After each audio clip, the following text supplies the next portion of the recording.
नमस्कार। आज की वीडियो में हम बात करेंगे कलश स्थापना। नवरात्रि प्रारंभ हो रही है 9 अप्रैल 2024 मंगलवार का दिन है। इस दिन नवरात्रियाँ प्रारंभ होगी, चैत्री नवरात्रियाँ प्रारंभ होगी 9 अप्रैल को। मुहूर्त देखें तो सुबह जल्दी कर सकते हैं। 9 तारीख को आप जितना जल्दी कर सके, 4 बजे भी कर सकते हो, 5 बजे भी, या फिर अगर मुहूर्त देखना चाहते हो तो 6 बजे से 10 बजे के बीच में कर सकते हैं। श्रद्धापूर्वक आप अगर कलश स्थापना करना चाहते हैं, अगर आपको कलश स्थापना करनी है तो आपको मुहूर्त पता है तो आप कर सकते हैं, या किसी भी टाइम पे आप कर सकते हैं। शुद्ध भाव से माँ की आराधना करें तो निश्चित रूप से माँ आपको उसका फल देगी। कलश स्थापना करना चाहते हैं तो कलश स्थापना में क्या क्या लगेगा और कैसे करें, इस बारे में हम बात करेंगे। अगर आप अपने घर में कलश स्थापना कर रहे हैं तो माँ की छोटी सी मूर्ति या माँ का फोटो भी चलेगा। अगर आप अखंड ज्योत भी लगाना चाहते हैं घर में तो वो भी कर सकते हैं। अपने घर पर अखंड ज्योत प्रज्वलित करना चाहते हैं तो वो भी कर सकते हैं, या आप कलश स्थापना करना चाहते हैं तो ये भी कर सकते हैं। पर शुद्ध भाव से करें, जो भी करें आप। अगर आप कलश स्थापना कर रहे हैं, अपने घर में ज्योत प्रज्वलित कर रहे हैं, तो आप गलत खान पान का यूज़ ना करें। अपने घर में भी और घर परिवार में भी ये चीज़ें ना हो। प्याज लहसुन का भी सेवन ना करें। उसके बाद ही आप पूजा आराधना करें। अब हम बात करेंगे कलश स्थापना। हमने टाइम बता दिया है, 6 से 10 के बीच में सुबह कर सकते हैं। बाकी आपको जब टाइम मिले तब कर सकते हैं, भाव से, श्रद्धा भाव से।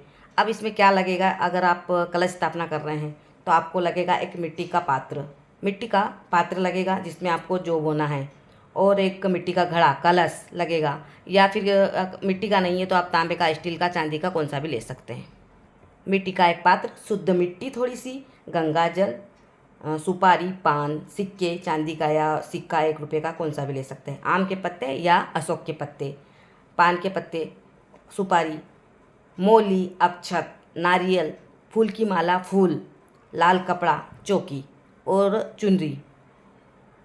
एक बार फिर से हम बता दें, जौ बोने के लिए एक मिट्टी का पात्र चौड़ा, मिट्टी का घड़ा कलश, गंगा जल, सुपारी, पान, सिक्के, आम के पत्ते या अशोक के पत्ते, अक्षत, मोली, नारियल, फूलमाला, लाल कपड़ा और लाल चुनरी।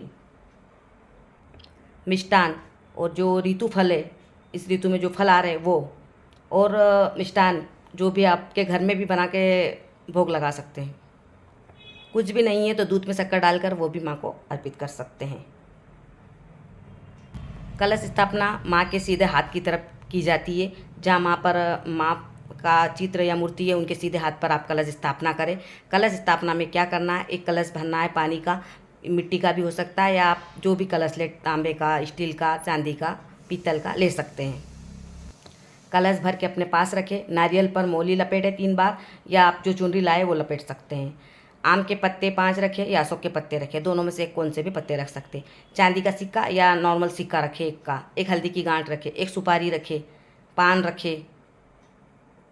ये जो सामग्री है कलश के अंदर डालना आपको, सिक्का, हल्दी की गांठ, सुपारी, पान, ये इसके अंदर कलश के अंदर डालना है, और नारियल इसके कलश के ऊपर रखना है।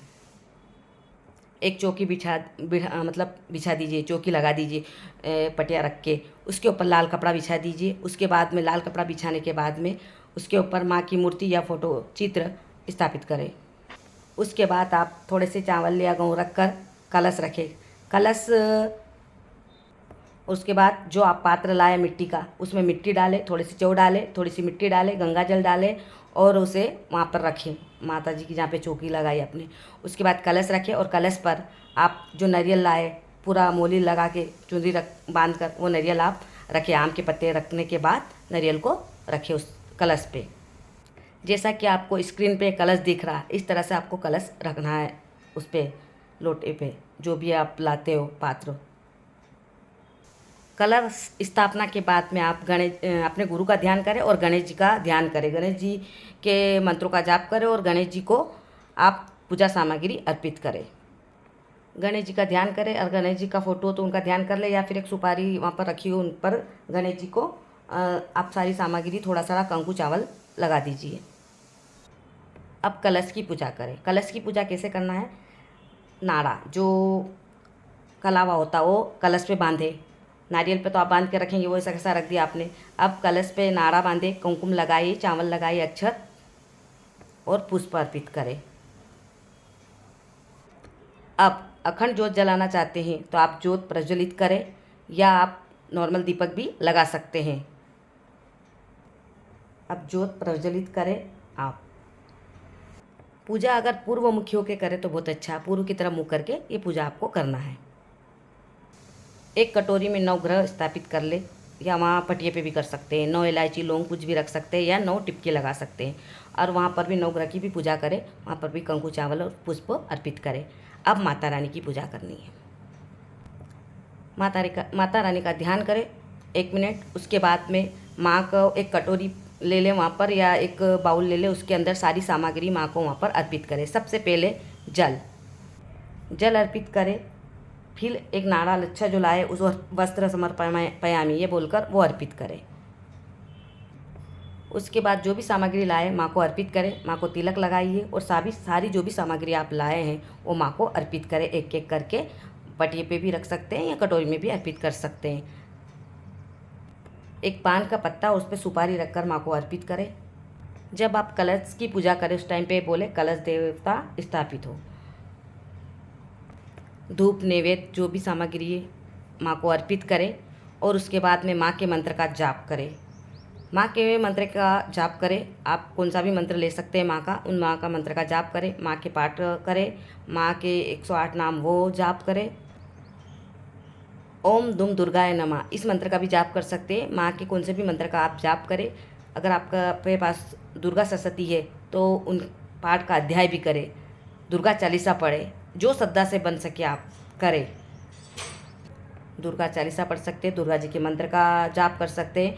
दुर्गा जी का मंत्र ओम दुम दुर्गाय नमः, और एक मंत्र और ओम ऐं ह्रीं क्लीं चामुंडाय विच्चे, इस मंत्र का भी जाप आप कर सकते हैं। जो भी करें श्रद्धापूर्वक 108 बार माला को 108 बार माला करें, और माँ से कामना करें कि स्थायी रूप से हमारे घर में निवास करो।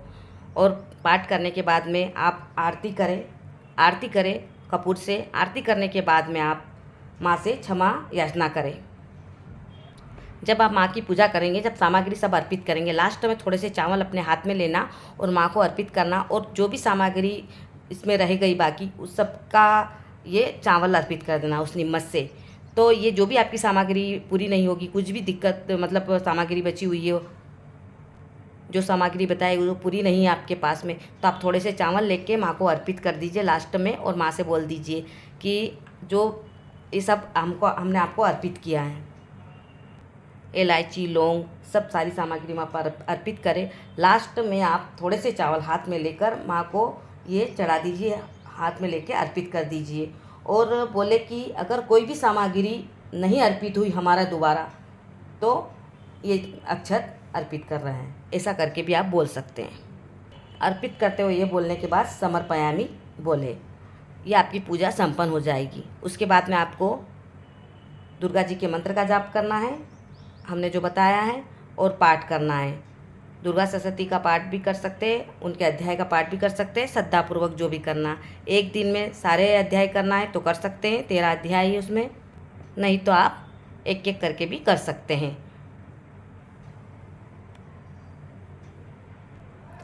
पूजा होने के बाद में, आरती होने के बाद में क्षमा याचना जरूर करें, और क्षमा याचना करने के बाद में आप थोड़ी देर ध्यान पे बैठें।